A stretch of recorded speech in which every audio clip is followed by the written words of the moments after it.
राधे राधे। जय श्री कृष्णा। स्वागत है आप सभी का राधे कृष्ण भक्ति में। आज इस वीडियो में हम कामदा एकादशी की व्रत कथा सुनेंगे। कथा सुनने के लिए आप हाथ में थोड़े से फूल या तिल ले लें। अब हम कथा शुरू करते हैं। धर्मराज युधिष्ठिर बोले, हे भगवान, आपको कोटि बार प्रणाम है। मैं आपसे प्रार्थना करता हूँ कि कृपा कर चैत्र मास के शुक्ल पक्ष की एकादशी का वर्णन कीजिए।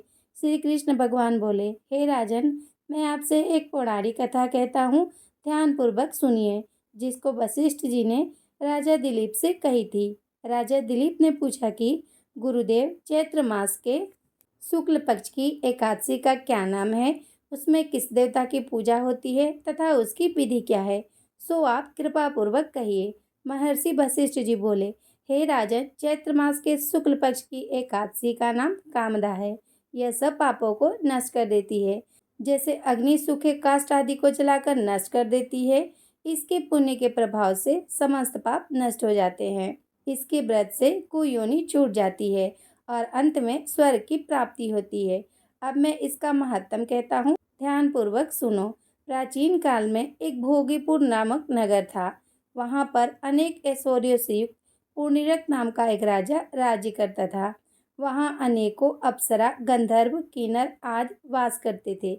उसी जगह ललिता और ललित नाम के स्त्री पुरुष अत्यंत वैभवशाली घर में निवास करते हुए विहार किया करते थे। वे दोनों एक दूसरे को बहुत प्रेम करते थे और आपस में अलग हो जाने पर व्याकुल हो जाते थे। एक समय राजा पुंडरीक गंधर्व सहित सभा में शोभायाम थे।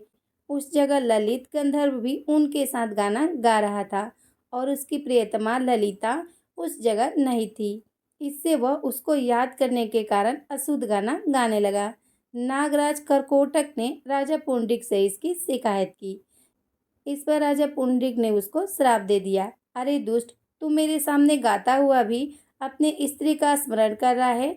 इससे तू कच्चे मांस और मनुष्य को खाने वाला राक्षस होगा। तू महापापी है। अपने कर्म का अब तू फल भोग। राजा पुंडरीक के श्राप से वह ललित गंधर्व उसी समय विकराल राक्षस हो गया। उसका मुंह भयानक हो गया। उसके नेत्र सूर्य चंद्रमा के समान प्रतीत होने लगे। मुंह से अग्नि निकलने लगी। उसकी नाक पर्वत की कंदरा के समान विशाल हो गई और गर्दन पहाड़ के समान लगने लगी। उसके सिर के बाल पर्वत पर उगने वाले वृक्षों के समान दिखाई देने लगे। उसकी भुजाएं 2-2 योजन लंबी हो गई। इस तरह उसका 8 योजन का शरीर हो गया। राक्षस हो जाने पर उसको महान दुख मिलने लगा और अपने कर्म का फल भोगने लगा। जब ललिता को अपने प्रियतम ललित का ऐसा हाल मालूम हुआ तो वह बहुत दुखी हुई। वह सदैव अपने पति के उद्धार के लिए विचार करने लगी कि मैं कहाँ जाऊँ, क्या करूँ। वह राक्षस घोर वन में रहने लगा और अनेक प्रकार के पाप करने लगा। उसकी स्त्री ललिता भी उसके पीछे पीछे जाती और वह विलाप करती रहती। एक दिन वह अपने पति के पीछे घूमते घूमते विंध्याचल पर्वत पर चली गई।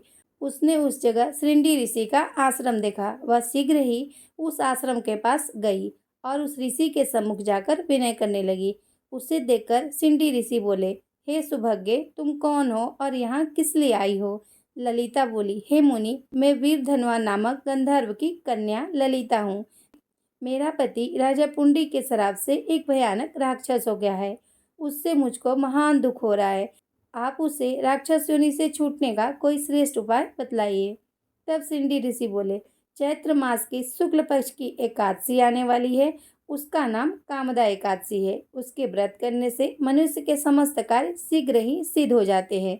यदि तू उसके व्रत के पुण्य को अपने पति को देगी तो वह शीघ्र ही राक्षस की योनि से छूट जाएगा और राजा का श्राप भी शांत हो जाएगा। मुनि के ऐसे वचनों को सुनकर ललिता ने आनंद पूर्वक कामदा एकादशी का व्रत किया और द्वादशी के दिन ब्राह्मणों के सामने अपने व्रत का फल अपने पति को दे दिया और भगवान से प्रार्थना करने लगी, हे प्रभु, मैंने जो यह व्रत किया है उसका फल मेरे पति को मिले, जिससे उनकी राक्षस की योनि शीघ्र ही छूट जाए। एकादशी का फल देते ही उसका पति राक्षस की योनि से छूट गया और अपने पुराने स्वरूप को प्राप्त हुआ। वह अनेक सुंदर वस्त्रों तथा आभूषणों से अलंकृत होकर पहले की भांति ललिता के साथ विहार करने लगा।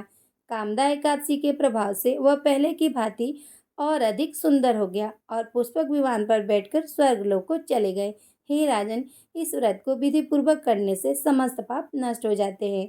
इसके व्रत से मनुष्य ब्रह्म हत्या इत्यादि के पाप और राक्षस आदि की योनि से छूट जाते हैं। संसार में इसके समान कोई दूसरा व्रत नहीं है। इसकी कथा व महत्तम के श्रवण व पठन से वाजपेय का फल प्राप्त होता है।